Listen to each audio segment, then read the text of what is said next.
figure out a way to cut down on the give and take. I'll give, you take. I'm not saying there's cause for alarm, but I would like to get a little constructive hysteria going. There's a drop in the ratings. Again. How far? Go ahead, Mary, read them. Let's see, 6 o'clock news. Last week we were a 1.1, and then we plummeted down to a 1.0. Well, what does that mean? An entire family of midgets tuned us out? Look, a drop in the ratings may not seem like a big deal to you, but if it continues this way, I could lose my job. Nobody went, oh! Oh, Mr. Grant. We're losing the young audience. Gee, I don't know why. I like the show. I mean, I watched it even before I came to work here. You're not young anymore. I'm not? Check the ratings book. It's broken down into age groups. Young is 18 to 29. You don't make it anymore. I don't. Hi, gang. I heard there was a big powwow going on here. It's our ratings, Ted. Oh, are they up? Does this look like a celebration? Now, does anybody have any suggestions about improving the show? Improving the show. Well, we could make it longer. Oh, Ted, you've missed the point. If it's not doing too hot now, that would make it not doing too hot stretched out. Hey, look. Why don't we all write out on slips of paper what we feel the main drawback of the show is, and then have them read anonymously? Why anonymously? So that Ted's feelings won't be hurt. Ted Baxter? Yo. Got some mail for you here. Fan mail, I guess. Fan mail for a newscaster? Oh, that crazy, kooky American public. Fan mail. Only in America. Here you go. That's it? Sir. Excuse me, ma'am. Ma'am? Ma'am. Oh, you mean me? Yes, ma'am. Ma'am. This kid, well, no, he wasn't even a kid. He must have been 21 or 22 years old. He comes over to me, and he calls me ma'am. Ma'am. Your first time? Yeah. Not only that, I found out that our rating service has declared me officially over the hill. That's nothing. When I turned 21 and still wasn't married, my mother officially declared me an old maid. I think she had it notarized. Hey, wait a minute, Rhoda. Let's stop this. You know, if there's one thing that's worse than being single, it's sitting around talking about being single. So let's change the subject to something a little more pleasant, huh? Like pollution?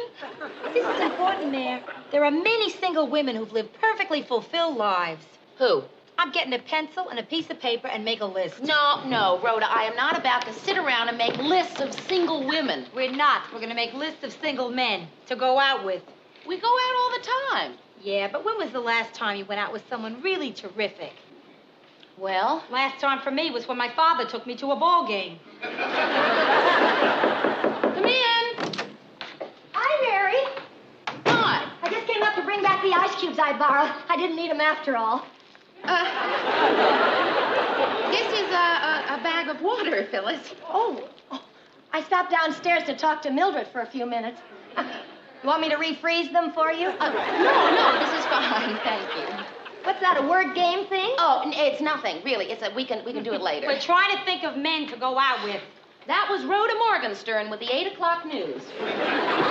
Listen, if you really want to go out with someone fantastic, look in your own backyard. Ted Baxter? Oh, no.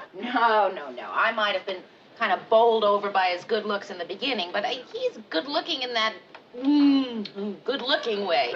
He always looks to me like he's posing for a postage stamp. First impressions can really be so wrong. Like Lars and me. Did I ever tell you? When I first met him? No, I don't think so. When I first met him... Oh, this sounds ridiculous. Oh, I know you're going to think I'm insane. When I first met Lars, I used to think he was boring.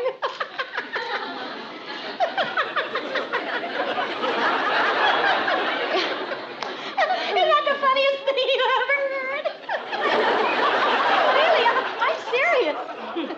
Of course, now we just couldn't be happier. And we've been married 10 or 11 years. Hey, come on now, let's think. What man in your life, it could have been a long time ago, or someone you just met, do you wish you knew better? Well, there was this professional dancer. Not you, silly. Mary, come on, there must have been somebody. Anyone recently? No? Well, think back then. No? Yes, there was. Remember, Mary, Howard Arnell? Howard Arnell. Oh, Phyllis, how did you even come up with that name? Well, Lars ran into him a little while ago. He's still single. He still asks about you. Oh, he was wild about Mary. But then that settles it. Now all we need is someone for me. What do you mean that settles it? Well, I have an idea for someone, but nah, it's too crazy. Then again, maybe it isn't. Do you remember how wild he was about you? Listen, Rhoda, nothing is settled. Come on, Phyllis, it was 4 years ago. I hardly remember him. He was wild about her. Listen, Mary, if you call yours, I'll call mine. And my whole thing is crazy. All right. What's yours? Mine is this guy I ran over. He had a cleft chin. Oh, he was adorable. This guy you ran over? Yeah, it was a couple of days ago. But he wasn't hurt. His arm was just a little grazed. Although his briefcase was totaled. We got to talking and exchanged phone numbers. Here it is. Armand Linton. So what do you think? You don't know this man outside of hitting him with your car? No. And I know you're going to think I'm kidding, but you can really get close to someone fast when you hit him with a car. You can't just get to know someone over coffee, can you? You're not going to believe this, Phyllis, but when I first hit him, I thought he was boring. So, Mary, what do you think? Look, we're not doing a thing tomorrow night. Let's call Howard and Armand. What do I think? You want to call up a man you hit with your car, and I'm supposed to call up someone I hardly remember? There's not much to think about. I'm not going to do it. Oh, good. Bess is having her first pajama party tomorrow night, and you can come down and help. We're having 19 of her little friends over. You can even come early and help blow up the air mattresses. Well, actually, Phyllis, I didn't say that I was definitely not going to call Howard, but, you know, if I don't, then I'd be glad to come and help you blow up the 18 air mattresses. 19. Yeah. Oh, and I won't be there. My mother's going to take care of the kids. Lars and we're going to spend the night in a hotel. Right here. Right here. Howard Arnell. Now, come on, Mary. We both said we have nothing to do tomorrow night. Oh, Rhoda. 19 little friends. Oh. 19 air mattresses. All right. We'll make it for drinks, not dinner, okay? Good. It'll be a little easier that way. What'll I tell him, 8:30? Perfect. Hello, Howard? Well, you'll never guess who this is. Well, that's uncanny. I mean, it's been 4 years. Oh, is that right? 4 years, 3 months, and 2 weeks.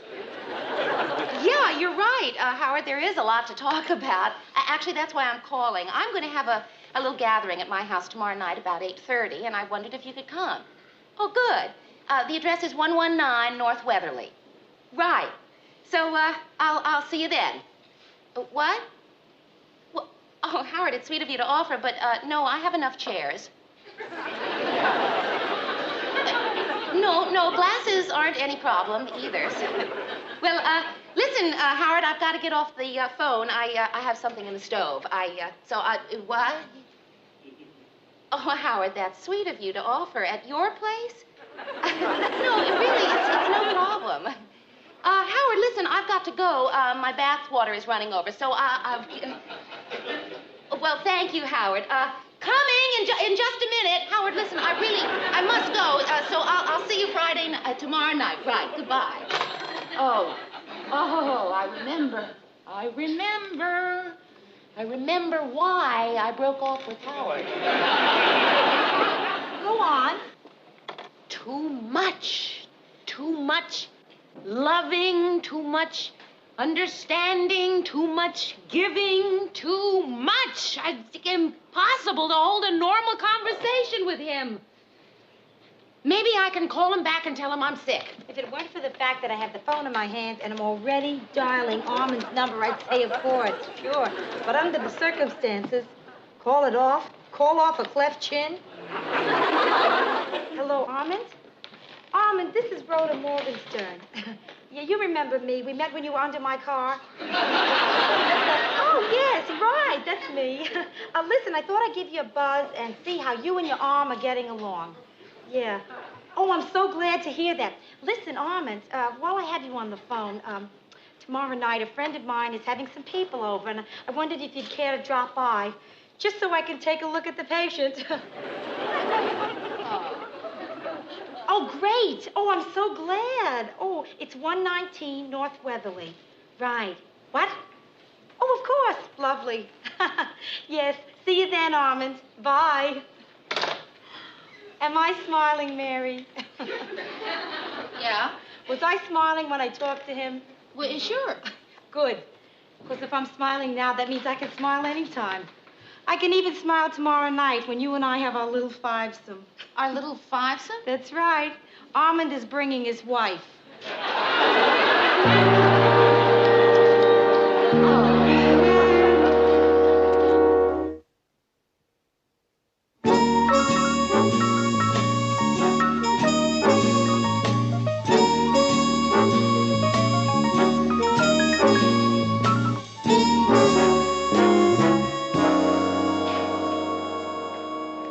Mary, are you sure this looks okay? I feel so fat. Yeah, it looks fine. You think this munchy stuff is enough? Everybody will have eaten dinner. Oh, that's just right. How can you gorge yourself like that and stay so skinny? I'm going crazy with hunger. Well, eat something. I can't. I gotta lose 10 pounds by 8:30. This dress is all wrong, Mayor. I wonder if I should have worn my pantsuit. Maybe I should call my date, see what his wife's wearing. You really had no idea, no hint at all that he was married? No idea at all. But I'll tell you, I was thinking about it this morning, and I don't feel strange in the least about going out with the divorced person. What do you mean divorced? He's married. Now he's married. And suppose now he's happily married? You know, sometimes you're very depressing. Boy, I wish they'd get here.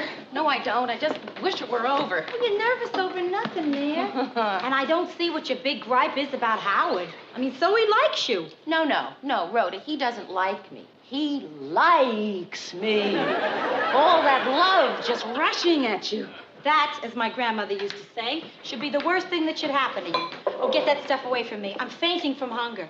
Rhoda, it isn't going to kill you to eat something. Break my diet the day I see Armand?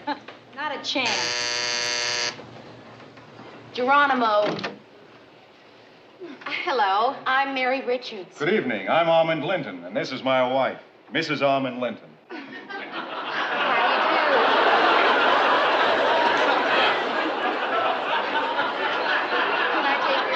Thank you very much. Oh, just call me Nancy. He loves to call me Mrs. Armand Linton. We've only been married for 3 weeks.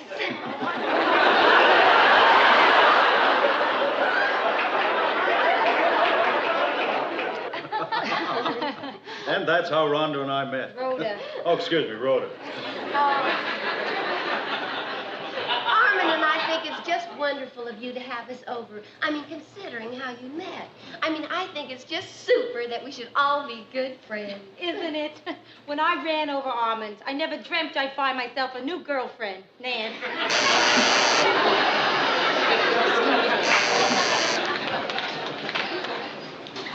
Gotcha! Oh! Howard? Yeah, I just had to get that on film after all these years. Oh, man. Oh,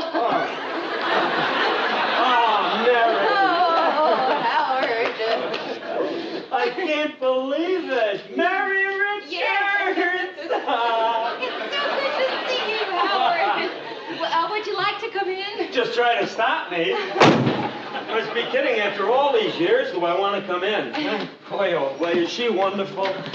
Allow me to introduce myself. I'm another person in the room. Rhoda Morgenstern. Oh, how would I know? How do you do? And this is my date, Mr. and Mrs. Armand. Excuse me, I strained my arm. Can I get you a drink? Oh, sure, Mary. The usual. The usual? Yeah. Scotch and Scotch and soda. Yeah, I knew you'd remember. Oh, Mary, I just can't get over how you look. Terrific. A1 terrific. Isn't that little gal there the most gorgeous thing on the earth? Isn't she? Oh, I'm supposed to answer that. Oh, yeah, sure. She certainly is, A1 terrific. Yeah. Howard, that's very nice of you to say, but really. Oh, no. Come on. Who's more gorgeous than you? Oh, Howard. No. Name one person. Lots of people. Who? Well, there's... Her. Well, after all, beauty is in the eye of the beholder, right? I mean, Mary is great looking and Nancy's gorgeous. Rhoda's nice looking, too. Yeah. Hey, guess how long it's been since Mary and I saw each other? No, come on, just take a pot shot. Howard, they're not interested in guessing how long it's been. Oh, well, all right. I'll tell you. The last time I saw Mary was the 4th of July, 1966. Oh, and you remember it because it was Independence Day. No, because it's the last time I saw Mary.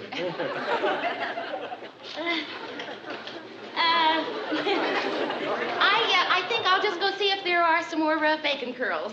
Not too many. Me either. I don't want to spoil my dinner. Look at that woman. Boy, are we in for a treat. You are looking at the greatest little gourmet cook in the Western Hemisphere. Rhoda, could I see you in the kitchen for just a moment? Excuse me, Armin. Certainly. And Nan. Oh, and Howard. Rhoda, I thought 8:30 so obviously meant after dinner. Maybe you can whip up something quick, huh? Whip up something quick. Right. Yes, I can whip up a carrot. I can whip up a baked potato. Nothing. The only thing I have in my refrigerator is a light bulb. Well, I'm just going to have to go out there and tell him. What else can I do? So I don't know what should be cooking. Either a chicken in a pineapple shell or duckling with wine sauce. Listen, everybody, on the subject of the duck in the wine sauce, there's been a kind of an interesting situation, and the situation is that you thought that this was for dinner, and of all things, it's not. Oh, you're saying this isn't for dinner? Well, no, I'm not saying that. Yes, that's what I'm saying. Well, it really doesn't matter. I mean, it really doesn't matter because... Well, because we've eaten. We had a late lunch before we came here. Seriously. Yeah, seriously, we did, right before. And also, I had a very big breakfast. We're stuffed. Well, if you're sure. Oh, yeah, really. Say, this is such a nice apartment. Don't you think this is a nice apartment, Nancy? Oh, I certainly do. It's really pleasant. Incidentally, are there any more of those, Bacon curls? Yeah. No. How about a carrot? Thank you. You know, Mare, I just can't get over how you look. I mean, you are really something, Mare. Most gals, look their best when they're in their 20s, but this little gal here, I'm telling you, Mary, the older you get, the sexier you look. Howard. Hey, I've got an idea for posterity. Yeah, that's a good idea. Pictures. Who knows when Nance and I'll see each other again. Howard, you really want to do that now? Oh, no, we can wait till after dinner. Oh. Isn't that funny? Why do I think we're going to have dinner? Hey, I've got a good idea, Howard. Well, why don't you take some pictures of us all? Oh, okay. Oh, come here. Help me out here, Armin. I'm dying to get a couple of Mare and I together, Well, I'm not sure I know about this kind of camera. What's to know? You just push the button there. Well, okay. Oh, God. I'm terribly sorry. It's really all my fault. No, it's all right. I don't know how to apologize. Listen, it's all right. It's just the pictures I took of the total eclipse of the sun. Mary, I think we'd better be going. We both want to thank you for a lovely evening, and the bacon curls were delicious. I'll get your coats. Well, I have to get up early in the morning anyway. I'm playing golf. It's snowing. Oh, well, I'm not that good. Good night. We enjoyed it. Have to do it again. Yeah, assuredly. Oh, thank you. Thank you, Mary. Good night. Delightful. Good night. The next total eclipse in Minneapolis is in 2099. No kidding. Yeah. Well, of course, there's a partial in 1979. That's only 9 years. Excuse me, please. I'm going into the kitchen, and I'm not coming out until I find something edible. Mary, you're not tired or anything? Well, I am a little. It's been a kind of a long evening. Yes, and I know what you've been thinking all evening, too. Oh, no, I haven't. Yes, you have. You've been thinking what I've been thinking. How great we are together. That's it, isn't it? Well, no, not exactly. Well, no, not exactly, no. I mean, what, do you want me to say what exactly is? Well, I mean, you want me to say the words? I'll say the words. Marriage. There, I said the words. Look, I'm not surprised at this, Mary. You're a woman. You have a right to expect something to come of this. No, Howard, I don't think I have that right. Yes, you do. Oh, Mary, you're so great. You're so great, you'll probably understand this. Mary, I can't marry you. You can't? Well, Howard, I understand. I really do.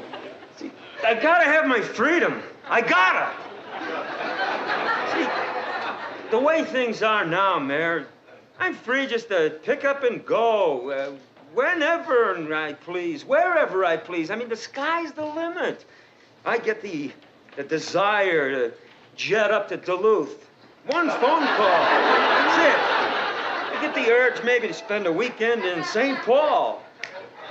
That's done. See, I can't be tied down.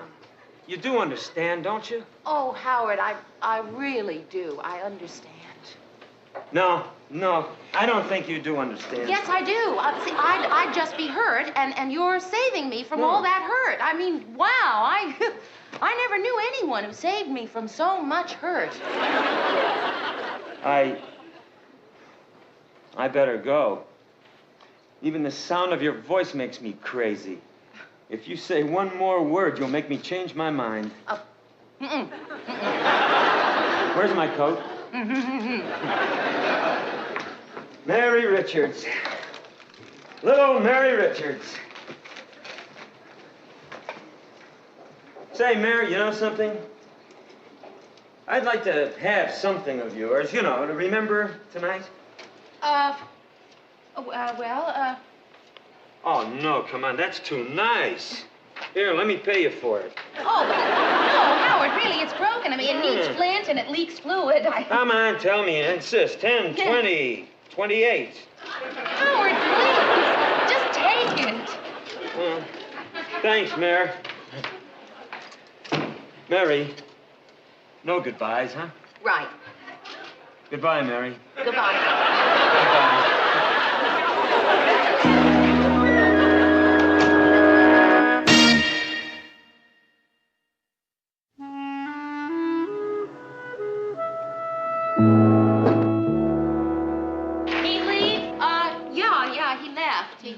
He wants me to forget him. See, he's got to be free. Is that what he said? Yeah, and then he took my lighter and he walked out of my life forever. Rhoda, never again. Right. Tonight I took a vow and I'm going to keep it. What's that? Next time I'm asked out, no matter how lonely I feel, I'm not going to say yes unless it's a couple I really like.